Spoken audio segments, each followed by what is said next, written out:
Il était dans l'ombre, au cœur du pouvoir. Inconnu du grand public, respecté dans l'armée. Mais en une nuit, il est devenu l'homme le plus puissant du Niger. Le général Abdourahmane Tiani, chef de la garde présidentielle, a renversé le président démocratiquement élu, Mohamed Bazoum, en juillet 2023. Depuis, il gouverne avec fermeté, promettant souveraineté, sécurité et dignité. Qui est vraiment cet homme? Militaire patriote ou putschiste opportuniste? Voici son histoire. Chapitre 1. L'ascension d'un soldat discipliné. Abdourahmane Tiani est né en 1964 à Filingué, dans la région de Tillabéri, au Niger. Après des études primaires et secondaires à Filingué et Niamey et l'obtention du baccalauréat série D, il fait ensuite l'école d'application de l'infanterie de Thiès, Sénégal. Il suit également plusieurs formations en France et aux États-Unis. Il rejoint l'armée nigérienne en 1984 et gravit rapidement les échelons. Sa carrière l'emmène sur plusieurs terrains d'opération. Mission de paix avec l'ONU en Côte d'Ivoire, en RDC et au Darfour. Participation à des missions régionales au Mali et au Burkina Faso sous la CEDEAO. Après avoir été aide de camp, Abdourahmane Tiani est nommé à la tête de la garde présidentielle, en 2011 par Mahamadou Issoufou, alors président du Niger. Il est longtemps considéré comme un fidèle de ce dernier. En avril 2021, Mohamed Bazoum, le nouveau président élu du Niger, décide de maintenir le général Tiani.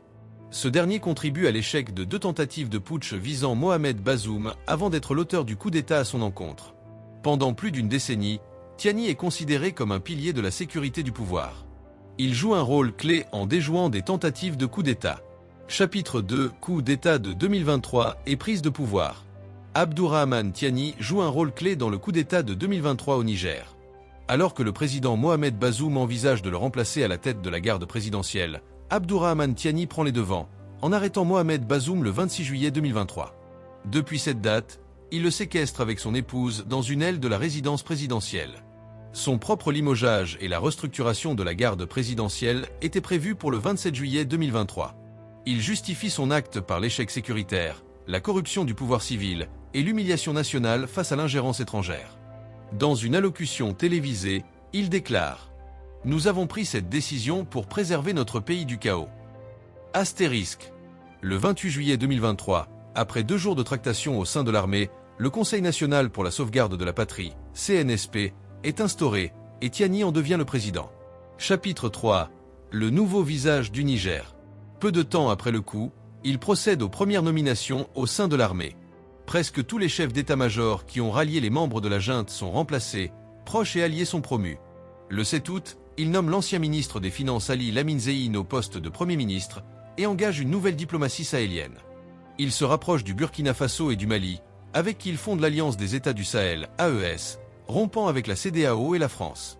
Dans la nuit du 9 août et peu avant le sommet extraordinaire de la Communauté économique des États de l'Afrique de l'Ouest, CEDEAO, sur le Niger, le CNSP forme un gouvernement de transition.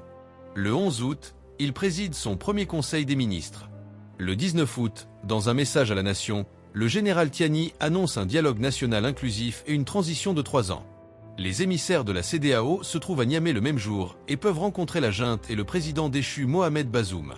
Ce sera leur unique rencontre avec ce dernier, coupé du monde et reclus avec son épouse Adiza. Il rompt les accords militaires avec Paris, exige le retrait des troupes françaises, puis coopère militairement avec la Russie.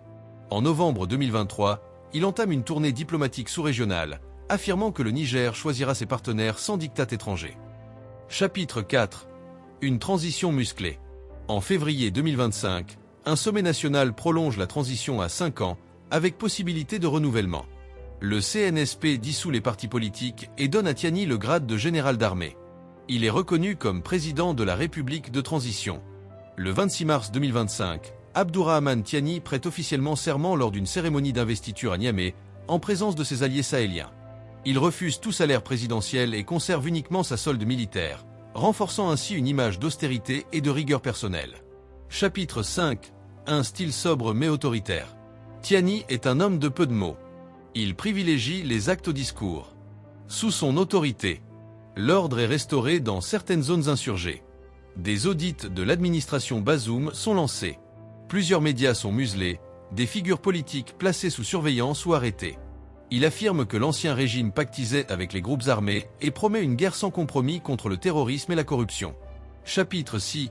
Entre réforme et dérive. Malgré ces déclarations, des inquiétudes grandissent. Les libertés démocratiques sont réduites. L'opposition est quasiment inexistante. La presse indépendante est fortement restreinte. Les échéances électorales sont indéfinies. Dans les rues de Niamey, son portrait s'impose et une propagande pro-CNSP s'installe. La transition semble vouloir durer. Conclusion, un homme, un paradoxe.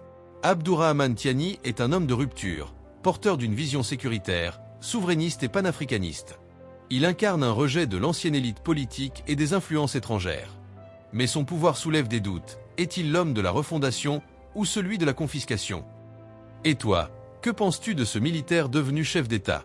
Patriote révolutionnaire ou président à vie déguisée? Dis-le en commentaire et abonne-toi pour d'autres récits profonds sur les dynamiques de pouvoir en Afrique.